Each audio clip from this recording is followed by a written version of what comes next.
Radiation and Product Safety Part 5. When you're working with radioactive sources within a radiation area, of course, you have also waste, radioactive waste, and you need to collect it. Very important, never put radioactive waste into normal waste bins, like gloves, overshoes, or any material that could be contaminated needs to be collected within specific waste bins. You see them here. They can be in different sizes, of course, but they all are signed as radioactive waste. You see also they are shielded sometimes with, let's say in that case, 1 millimeter of lead. And it has the radiation warning sign on it, and it says which nuclide and which type of solid burnable waste in that case. So the declaration of the waste needs to be on that, and inside there can be materials that can be contaminated, mixed waste in that case. We have others for lutetium-177 or only half-life lower than 1 day, so that can be mixed between PET nuclides and technetium-99m, because you can wait until this has decayed before you really dispose of it. The second thing you need to do before you leave a room is not only to remove all materials that you used, but also to check the area that you have worked with and worked on, that there is no contamination, so that the next worker knows if there is something spilled there that is still emitting radiation. So therefore we need to check, and therefore we have these contamination monitors, different companies, different sizes, different colors, but they work all the same principle.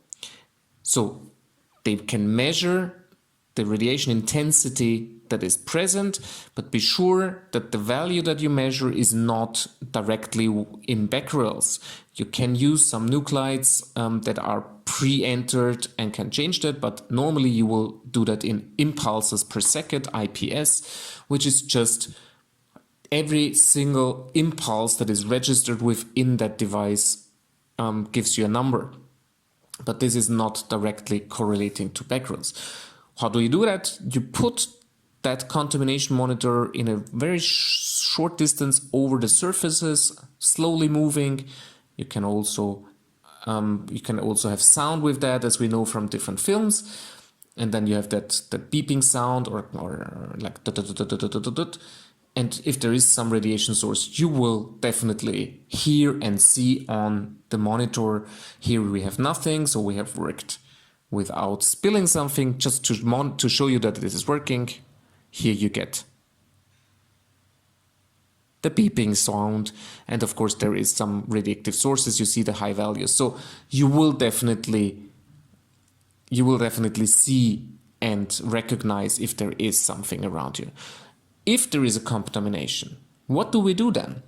If it's on such a surface and we have located it and it's just a small part of it, just remove it.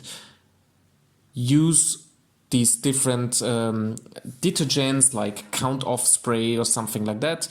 Put it in some paper towel and rub it towards the inside to kind of contain the contaminated area as small as possible, not doing it like on the outside in a large one.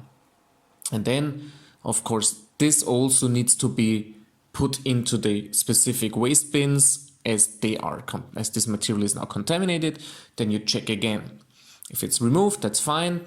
If it's not removable, if it's a larger area, or there is something even worse happened and you do not know what happens, then you need to contact the radiation protection agent, the officer responsible, and he needs to do something. You will also put a warning sign on the outside of the door, and if there's somebody else around, just warn them directly, just saying, do not come in, there is something in there, I will take the measures that are necessary in the meantime.